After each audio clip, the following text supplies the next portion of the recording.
apresentando Memória Paranaense, um projeto da Fundação Unipar. Vamos adiante com o programa Memória Paranaense, hoje com a participação do artista plástico Juarez Machado.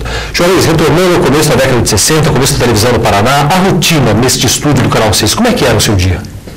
Espetacular, porque eu tinha o dia completo e a noite também. Durante o dia eu passava o tempo todo na Escola de Belas Artes, com grandes professores, tive grandes professores, Debona, Viaro, Fazleb, onde me preparava para ser um grande pintor. Né? E foi realmente com grandes amigos, né? Foram os meus primeiros amigos pintores que aqui encontrei, João Osório Brzezinski, Fernando Calderari, Luiz Carlos Andrade Lima, Fernando Veloso, Jair Mendes. Puxa, tem uma coleção aí que são a minha família em Curitiba, né? Esses grandes amigos desse período, que eram os meus amigos pintores, onde a gente falava de arte. 5 horas da tarde terminava a escola, a gente ia para a única galeria da cidade, que era a Galeria Cocaco,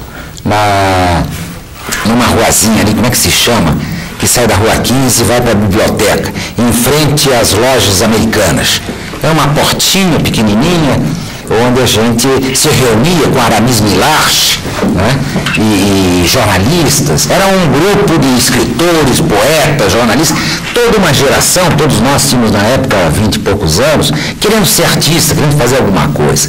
E a gente se reunia ali na galeria, na porta da galeria, para tomar uma caipirinha, um bolinho de bacalhau no boteco em frente, e onde eu fiz a minha primeira exposição, em 61, com um tema que eram as bicicletas de Joinville, e a menina na época que vendia os quadrinhos ali era a Maristela Requião, né? Ela devia ter 15 anos, ela trabalhava na galeria e ela foi a primeira pessoa a vender o meu primeiro quadro, e vendeu o meu primeiro quadro para a primeira dama na época, que era a Ananice Braga, né, que vendeu um quadro que ele tenha, quando encontro com o governador Ney Braga, ele disse: Juarez, o quadro está lá em casa, na parede, todo mundo gosta do quadro e tal. Foi o primeiro quadro que eu vendi. Na época eu vendi, me lembro tão bem, por 40 dinheiros. Eu pagava na época de pensão 10, já estava devendo 2 meses atrasado e ganhei 40 numa só bolada. Paguei 3 meses de antecedência e gastei os 10 com o grupo no boteco da frente, comendo bolinho de bacalhau e caipirinha. Não era nem caipirinha, era abatida, era um negócio enjoativo, horroroso. Mas, então eu ficava ali até as 6 horas, 6 e pouco, e saía correndo para a televisão, porque a televisão começava às 6 horas e ia até meia-noite.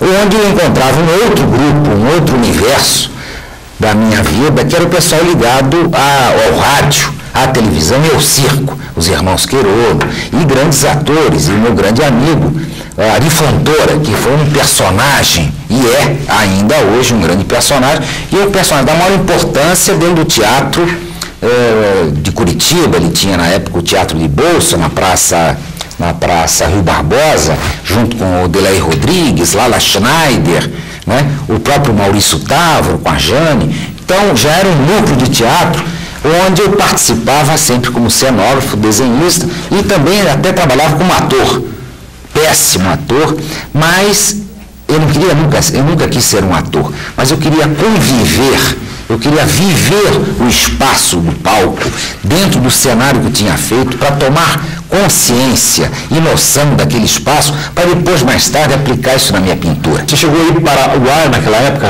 Sim, claro, tinha um programa que se chamava Doutor Pomposo. Era o Ari Fontoura, que era um personagem, um pouco a família Trapo, um pouco o que hoje se faz, Sai de Baixo, né? Aquela família meio atrapalhada, com muito humor. Eu acho que a televisão progrediu muito pouco depois de um certo período, porque toda essa bobajada que está sendo feito hoje já se fazia na época. Na época a gente fazia sem dinheiro, sem possibilidade, com um monte de talento e muita improvisação, que era engraçado por isso, né? Hoje, toda essa improvisação a gente já não permite mais, porque o computador está aí para apagar um pouco essa improvisação, essa coisa artesanal. Mas na época era feito, era muito divertido. E quando eu saía na rua, nas segundas-feiras, as pessoas me reconheciam, pediam autógrafo ou cuspiam em mim, porque eu já, de uma certa maneira, já provocava o público, né? Eu já usava uma barbicha, sem pelo na cara, eu era garoto, mas eu já usava cabelos compridos, e eu comprava pano na Praça Tiradentes, panos de cortina, estampado, e mandava fazer minhas calças. E Curitiba era muito conservadora? Como é que era essa conversa? Muito, eu acho que continua até sendo, né? Desculpe vocês curitibanos, mas eu me sinto tão... Curitibano me permito, quer dizer, Curitiba sempre teve essa coisa muito conservadora, né? E na época muito mais. Então um garoto que aparece de cabelos compridos e calça estampada de cortina era uma coisa meio esquisita, né? Ele não sabia definir bem o que era aquilo. E era eu, apenas eu, que queria ser um artista e queria provocar e queria aparecer, não é? Era aquela coisa do adolescente querer agredir de uma certa forma para buscar a sua identidade. E eu não estava buscando, já tinha a minha identidade, eu queria ser um artista.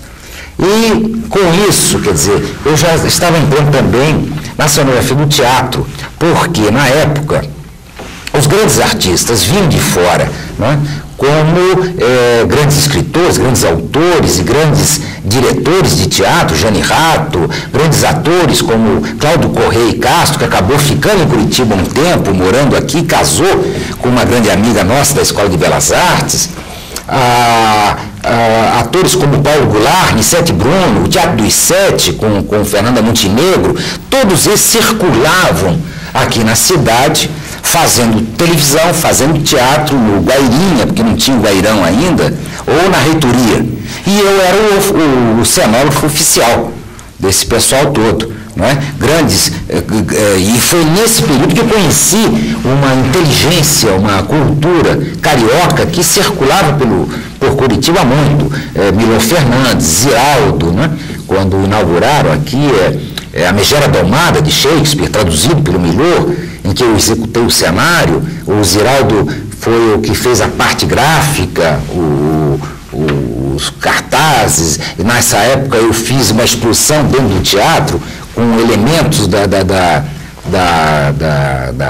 dos figurinos. Então era uma vida, um cotidiano muito rico, muito rico, porque todas as noites a gente saía do teatro, saía da televisão, ia para o cinema. O cinema aqui era uma coisa importante, não é? Onde você via filmes do mundo inteiro. Hoje só vê porcaria americana, né? De Titanic para baixo, quer dizer, pô, Titanic afundou, imagine a profundidade que não é.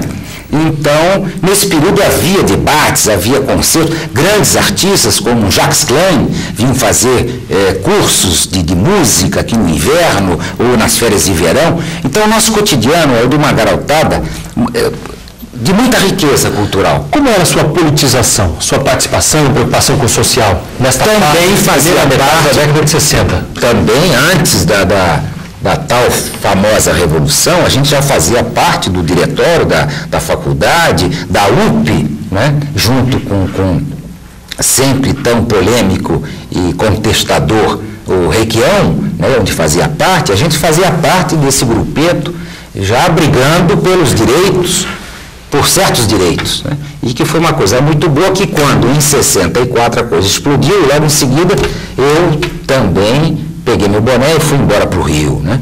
Nem por isso, nem tanto por isso, eu fui para o Rio em busca do meu espaço, porque eu senti que o meu período de Curitiba tinha acabado.